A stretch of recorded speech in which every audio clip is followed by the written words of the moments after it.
Shalom teman-teman Youth GKI Kanan. Senang sekali kalau pada hari ini kita bisa sama-sama kembali.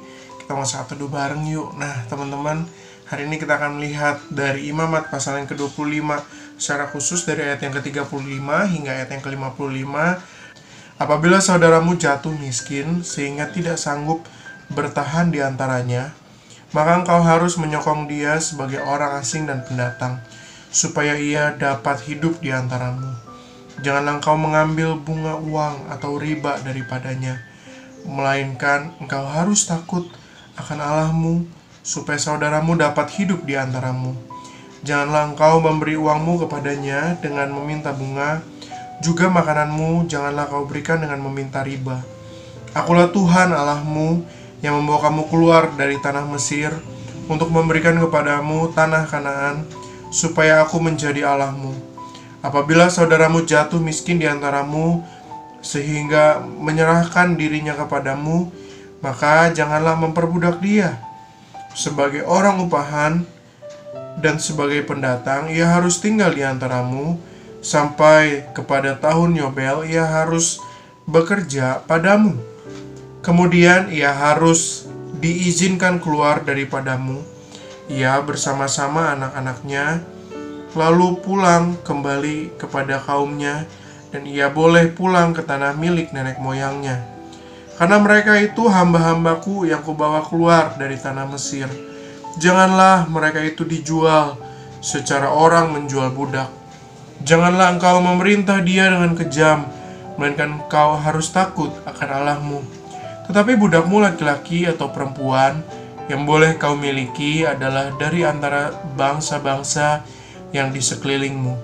Hanya dari antara mereka lah kamu boleh membeli budak laki-laki dan perempuan. Juga dari antara anak-anak pendatang yang tinggal di antaramu boleh kamu membelinya, dan dari antara kaum mereka yang tinggal di antaramu yang dilahirkan di negerimu, orang-orang itu boleh menjadi milikmu. Kamu harus membagikan mereka sebagai milik pusaka kepada anak-anakmu yang kemudian, supaya diwarisi sebagai milik. Kamu harus memperbudak mereka untuk selama-lamanya. Tetapi atas saudara-saudaramu, orang-orang Israel, janganlah memerintah dengan kejam yang satu sama yang lain.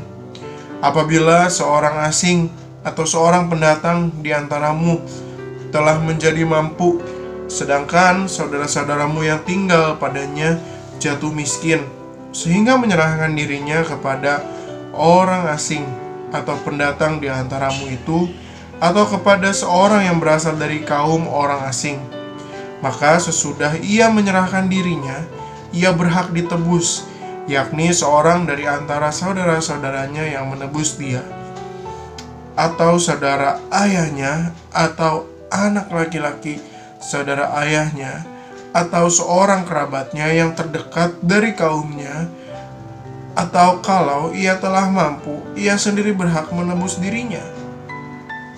Bersama-sama dengan si pembelinya, ia harus membuat perhitungan, mulai dari tahun ia menyerahkan dirinya kepada orang itu sampai kepada tahun Yobel.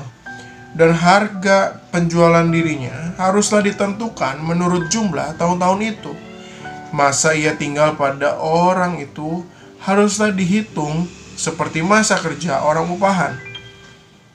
Jikalau jumlah tahun itu masih besar, maka dari harga pembeliannya harus dikembalikan sebagai penebusan dirinya menurut jumlah tahun itu.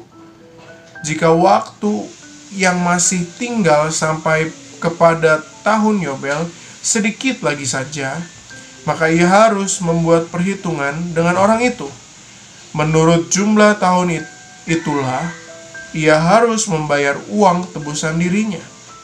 Demikianlah ia harus tinggal padanya sebagai orang upahan dari tahun ke tahun. Janganlah ia diperintahkan dengan kejam oleh orang itu di depan matamu. Tetapi jikalau ia tidak ditebus dengan cara demikian, maka ia harus diizinkan keluar dalam tahun Yobel, ia bersama-sama anak-anaknya. Karena padakulah orang Israel menjadi hamba, Mereka itu adalah hamba-hambaku yang kubawa keluar dari tanah Mesir. Akulah Tuhan Allahmu. Nah teman-teman, dari perikop yang kita sudah baca, mari kita mempelajari bahwa sesungguhnya tidak ada yang beda di hadapan Tuhan, semua sama. Dan makanya kita juga mau belajar tidak membeda-bedakan orang lain. Nah teman-teman, dari perikop yang kita sudah baca, sesungguhnya kita belajar bagaimana apa yang dikatakan Tuhan kepada Musa mengenai saudara-saudara kita yang secara langsung maupun tidak langsung jadi jatuh keadaan perekonomiannya dan membutuhkan pertolongan. Tetapi teman-teman, kalau kita baca dari ayat ke-35 sampai ayat yang ke-55, di situ Tuhan menekankan bahwa kita harus memperlakukan mereka dengan adil, sama seperti kita memperlakukan mereka seperti orang-orang upahan, teman-teman. Kita tidak boleh mengambil untung dengan seenaknya. Di situ dikatakan kita tidak boleh mengambil riba. Dan kita diajak untuk sama-sama melihat satu standar yang Tuhan ajak untuk kita capai, yaitu standar kemanusiaan. Kenapa, teman-teman? Karena memang sesungguhnya di hadapan Tuhan setiap kita adalah sama. Hal itu jelas sekali tercatat di dalam ayat ke-55 yang dikatakan, karena padakulah orang-orang Israel menjadi hamba. Nah, teman-teman, bukan berarti di hadapan Tuhan ada yang lebih tinggi, ada yang lebih rendah. Tidak. Di hadapan Tuhan semuanya sama. Dan itulah sebabnya, teman-teman, mari kita tidak membeda-bedakan orang. Dan kita tidak memperlakukan orang secara berbeda-beda. Kita tetap memperlakukan mereka di dalam kasih. Kita memperlakukan mereka di dalam keadilan, di dalam kebenaran. Bukan karena status mereka lebih tinggi atau lebih rendah. Bukan karena kita suka terhadap mereka atau kita tidak suka terhadap mereka. Tidak, teman-teman. Tapi Tuhan pengen kita belajar tidak membeda-bedakan. Tuhan pengen kita sama-sama belajar bahwa semua kita itu sesungguhnya sama di hadapan Tuhan. Kita ini hamba-hamba Tuhan. Kita ini hanya boleh mengabdi pada Tuhan. Dan itulah sebabnya, teman-teman, mari kita belajar siapa orang yang di sekitar kita. Jangan pernah bedakan mereka. Kasihi mereka sama seperti Tuhan mengasihi kita. Kasihi mereka dengan kasih yang telah Tuhan berikan kepada kita. Tuhan Yesus memberkati setiap kita. Amin. Halo guys, jadi kami Youth Gekai Kanaan ada podcast yang baru. Lebih pendek, lebih ringkas, dan pastinya lebih cocok juga buat kalian. Keresahan kami, Youth Gekai Kanaan akan membahas keresahan kalian dengan lebih ringkas dan akan dijelaskan lebih lanjut lagi di episode obrolan santuy anak milenial. Sampai jumpa di episode kami.